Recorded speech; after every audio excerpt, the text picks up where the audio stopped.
AICC ఆదేశాల మేరకు ముందుగా కాన్స్టిట్యూషన్ ప్రియాంబుల్ చదివి మరి మన సందేశం నేను కోరుకుంటున్నాను. మీ అందరి అనుమతితో కాన్స్టిట్యూషన్ ప్రియాంబుల్ చదువుతున్నాను. The constitution of India preamble. We the people of India, having solemnly resolved to constitute India into a sovereign, socialist, secular, democratic republic, and to secure to all its citizens justice, social, economic and political, liberty of thought, expression, belief, faith and worship, equality of status and of opportunity, and to promote among them all fraternity, assuring the dignity of the individual and the unity and the integrity of the nation. In our Constituent Assembly, this 26th day of November 1949, do hereby adopt, enact and give to ourselves this Constitution. నేను ముందు wish చేసినట్టుగా 71వ గణతంత్ర దినోత్సవం సందర్భంగా Telangana Congress party నాయకులకు, కార్యకర్తలకు, ప్రజలకు పేరు పేరున నా హృదయపూర్వక శుభాకాంక్షలు. కాంగ్రెస్ పార్టీతో పాటు అనేక మంది త్యాగదరులు, అమరవీరుల పోరాట ఫలితం, త్యాగాల ఫలితం నేడు మనం అనుభవిస్తున్న స్వాతంత్రం. దేశానికి 1947 ఆగస్టు 15వ తేదీన స్వాతంత్ర్యం వచ్చిన 1950 జనవరి 26న మనం రాజ్యాంగాన్ని అమలు చేసుకున్నాం. స్వాతంత్రం వచ్చిన తర్వాత మొట్టమొదటి ఏర్పడ్డ కాంగ్రెస్ ప్రభుత్వం జవహర్లాల్ నెహ్రూ ప్రధానమంత్రిగా రాజ్యాంగ రచనకు పూనుకున్నారు. దళిత జాతి దిగ్గజం, ప్రపంచ మేధావి, మనం ఎంతో గౌరవించుకునే డాక్టర్ బాబాసాహెబ్ అంబేద్కర్ నేతృత్వంలో రాజ్యాంగ రచనా కమిటీని ఏర్పాటు చేశారు. రాజ్యాంగ రచనా కమిటీ ఎన్నో న్యాయ ప్రయాసాల కోర్చి ప్రపంచంలోనే ఒక అద్భుతమైన రాజ్యాంగాన్ని రూపొందించారు. ప్రజాస్వామ్య, లౌకిక, గణతంత్ర రాజ్యాంగాన్ని రూపొందించడంలో మన మేధావులు ఎంతో శ్రమించారు. మన రాజ్యాంగం ప్రకారం ఈ దేశంలో ప్రజలందరూ సమానమే. ప్రతి వ్యక్తికి రాజ్యాంగం ప్రకారం హక్కులు, బాధ్యతలు ఉంటాయి. ప్రపంచంలో అతిపెద్ద ప్రజాస్వామిక దేశమైన భారతదేశంలో 130 కోట్ల మందికి మన రాజ్యాంగమే పవిత్ర గ్రంథం. దేశ పౌరులందరూ రాజ్యాంగంలోని నిబంధనలకు అనుగుణంగా ప్రతి ఒక్కరూ నడుచుకోవాలి. లేకపోతే వారు చట్టాన్ని అతిక్రమించినట్టే. కాంగ్రెస్ పాలకులు రాజ్యాంగాన్ని తూచా తప్పకుండా పాటిస్తూ ప్రజలకు చట్ట ప్రకారం పాలన అందించారు. కానీ నేడు దేశంలోనూ రాష్ట్రంలోనూ పాలిస్తున్న వారు రాజ్యాంగాన్ని తుమ్మెలు తొక్కి ప్రజాస్వామ్య విలువలను కాలరాస్తూ ప్రజలను అణిచివేస్తూ ఒక నియంత్రణ పాలిస్తున్నారు. మతం పేర్లు మభ్యపెట్టి వైషమ్యాలను రెచ్చగొట్టి విడదీసి పాలిస్తూ రాజకీయ లబ్ధి పొందుతున్నారు. ఇది వాంఛనీయం కాదు, రాజ్యాంగ విరుద్ధం. బాబాసాహెబ్ అంబేద్కర్ ఎంతో శ్రమించి రూపొందించిన రాజ్యాంగ విలువను కాలరాయడమే ఈలు అవుతుంది. రాజ్యాంగం ప్రకారం ఈ దేశ పౌరునికి మత స్వేచ్ఛ ఉంది. తనకి ఇష్టమైన మతాన్ని స్వీకరించే హక్కు ఈ రాజ్యాంగం కల్పించింది. ప్రతి పౌరునికి వాక్ స్వాతంత్ర్యం, ఫ్రీడమ్ ఆఫ్ స్పీచ్ కూడా ఉంది. నిరసన తెలిపే హక్కు ఉంది. కానీ నేడు దేశంలో పాలన సాగడం లేదు. ప్రపంచ నియంత్రణను మించిపోయిన పాలన సాగిస్తున్నారు. ప్రజలను తమ అధికారాలతో అణచివేసి వారి రాజకీయ ప్రయోజనాలకు అడ్డు రాకుండా చూసుకుంటున్నారు. దేశంలోని నరేంద్ర మోదీ ప్రభుత్వం కానీ, రాష్ట్రంలోని కేసీఆర్ ప్రభుత్వం కానీ ప్రజలకు కనీస స్వేచ్ఛ ఇవ్వడం లేదు. ప్రస్తుతం దేశంలోని రాజ్యాంగం మూల స్తంభమైన ప్రజాస్వామ్యం ప్రమాదంలో పడిపోయింది. Democracy is in danger both in India and Telangana.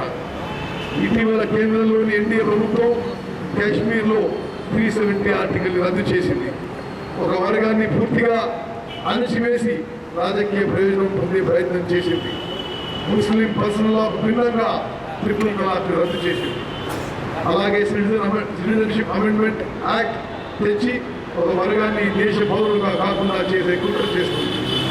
Pakistan, Bangladesh, Afghanistan దేశాల నుంచి వచ్చిన ముస్లిమేతర మతస్థులకు దేశంలో పౌరసత్వం కల్పిస్తూ ముస్లింలకు మాత్రం కానీ బీజేపీ ప్రభుత్వాలు ప్రజల మధ్య మతాల వారిగా చీలికలు తెచ్చి రాజకీయ ప్రయోజనాలు పొందాలని చూస్తుంది. ఇది దారుణమైన విషయం. ఈ దేశంలో పుట్టిన వారు వారిని ఉనికిని చూపించుకోవాల్సి రావడం దురదృష్టకరం. అలాగే తెలంగాణ రాష్ట్రంలో టీఆర్ఎస్ పాలకులు రాజ్యాంగ విలువలు కాలరాస్తూ పాలన సాగిస్తున్నారు. ఇక్కడ ప్రజలకు కనీసం నిరసన తెలిపే హక్కు లేదు.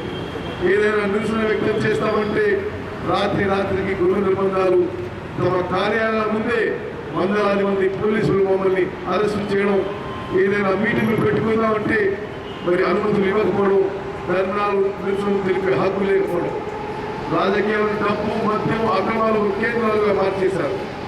విపరీతమైన రాజకీయ అధికార దుర్వినియోగం, ఓటర్లను వేలాది రూపాయలు ఇచ్చి కొనుగోలు చేయడం, విడిగా అవినీతి అక్రమాలతో వేల కోట్ల రూపాయలు అక్రమార్జన చేయడం, ఆ డబ్బుతో ప్రజల నిధులు కొనుగోలు చేయడం తెలంగాణలో సహజంగా మారిపోయింది. రాజ్యాంగబద్ధంగా ఎన్నికలు జరిగితే గెలిచిన శాసనసభ్యులను, శాసన మండలి సభ్యులను ప్రజాప్రతినిధులను బెదిరించడం, ప్రలోభాలకు గురి చేయడం, అక్రమంగా వారి పార్టీలో చేర్చుకోవడం, అది రాజకీయంగా ఎంతో గొప్ప చర్యగా వారి అభివర్ణించుకోవడం రాష్ట్రంలో ఆనవాయితీగా మారిపోయింది.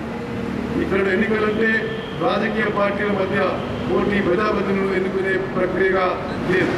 కేవలం డబ్బులు పంచడం, మద్యం పంచడం, విడిగా ఓటర్లు కొనుగోలు చేయడం, బెదిరింపులు, కిడ్నాపులు చేయడం, ఏ రకంగా అధికార పార్టీ నెగ్గడం, దాన్ని ప్రజాభిప్రాయాన్ని ప్రచారం చేసుకోవడం అలవాటైంది. ఎన్నికలు ఒక ప్రహసనంగా మారిపోయాయి. ఇది రాజ్యాంగ ఉనికిని దెబ్బతీసే ప్రమాదం ఏర్పడింది. దేశంలో గతంలో ఎన్నడూ లేని విధంగా ఏకంగా శాసనసభ పక్షాలను కూడా అధికార పార్టీలు వినియోగం చేసుకోవడం, అదో గొప్పగా మాట్లాడుకోవడం, దుర్మార్గమైన రాజకీయాలు చేయడం ఈ రాష్ట్రంలో అలవాటైంది. ఇచ్చిన హామీలు నెరవేర్చకపోవడం, బూటకు మాటలతో ప్రజలు మొదలుపెట్టడం, అధికారంలో వచ్చిన తర్వాత వాటిని అమలు చేయకపోవడం, ఆ విషయాలను ప్రతిపక్ష పార్టీలు ప్రశ్నిస్తే వారిపై కేసులు పెట్టడం, గృహ నిర్బంధాలు చేయడం తెలంగాణలో ఒక సహజ ప్రక్రియలా మారిపోయింది.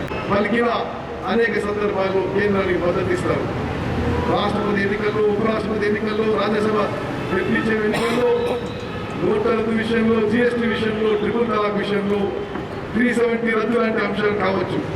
ఈ విషయాలపై కేసీఆర్ బీజేపీకి నేరుగా మద్దతు ఇచ్చారు, వారికి ఓటేశారు. ఇక్కడ బీజేపీ నాయకులు కేసీఆర్ అవినీతికి వ్యతిరేకంగా పాల్పడుతున్నారని, కేసీఆర్ వ్యతిరేకంగా పోరాడతామని, అక్రమాలు చేస్తున్నారని పెద్ద మాటలు మాట్లాడతారు. కానీ ఆయన పైన విచారణకు ఆదేశించేలా కేంద్రంపై ఎందుకు ఒత్తిడి చేయరు, ఎందుకు సిబిఐ ఎంక్వైరీ చేయరు బీజేపీ నాయకులు మరి సంజాయిషి తెలంగాణ ప్రజలకు ఇవ్వాలని చెప్పి కోరుకుంటారు.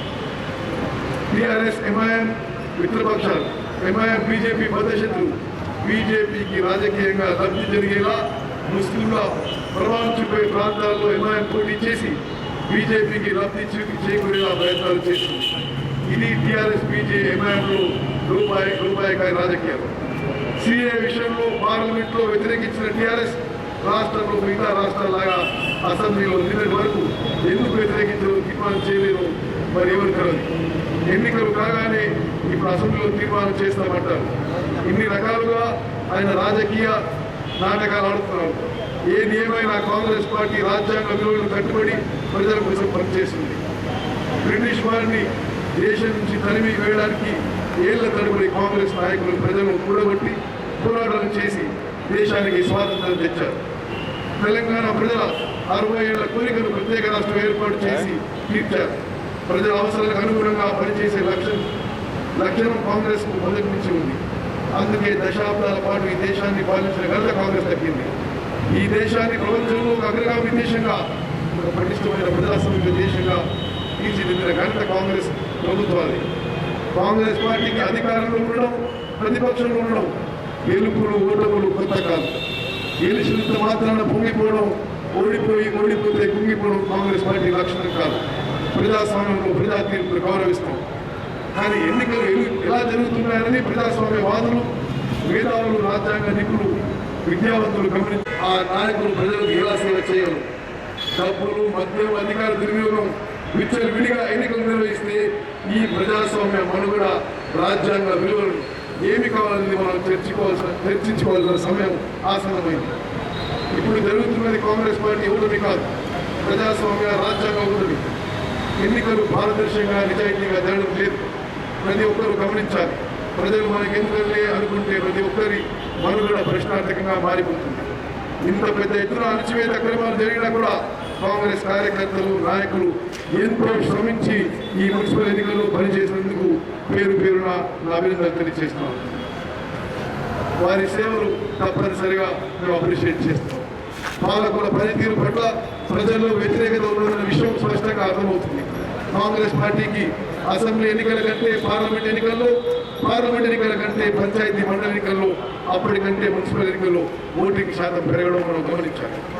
ఇంత నిర్బంధం పెట్టినా దాదాపు 29% స్థానాలు సాధించుకోగలిగితే టీఆర్ఎస్ పాలకుల ఓట్లు పట్ల ప్రజల్లో ఉన్న వ్యతిరేకత ఎంత బలంగా ఉందో అర్థం చేసుకోవచ్చు. కాంగ్రెస్ కార్యకర్తలు నాయకులు భయపడాల్సిన అవసరం లేదు. రాబోయే కాంగ్రెస్ ప్రభుత్వమే 2023 ఎన్నికల్లో కాంగ్రెస్ పార్టీ విజయం ఖాయం. మరి ఈ పాలకుల అవినీతి అక్రమాలు అణచివేతపై తప్పనిసరిగా కాంగ్రెస్ పార్టీ పోరాడుతుంది. మరి మరోమారు 71వ గణతంత్ర దినోత్సవం సందర్భంగా గాంధీ భవన్ ఇచ్చేసిన పెద్దలు గౌరవనీయులు అభ్యర్థులందరికీ కూడా తెలంగాణ రాష్ట్రంగా ప్రజలందరికీ కూడా రిపబ్లిక్ డే మరి బెస్ట్ విషెస్ తెలియజేస్తూ తప్పనిసరిగా కాంగ్రెస్ పార్టీ ఎప్పుడు కూడా రాజ్యాంగ విలువలను కాపాడడానికి బడుగు బలియాలను పోరాటం చేయడానికి సామాజిక న్యాయం కోసం పోరాటం చేయడానికి కట్టుబడుతుందని చెప్పి మనం చేస్తూ ముగిస్తున్నాను. జై హింద్.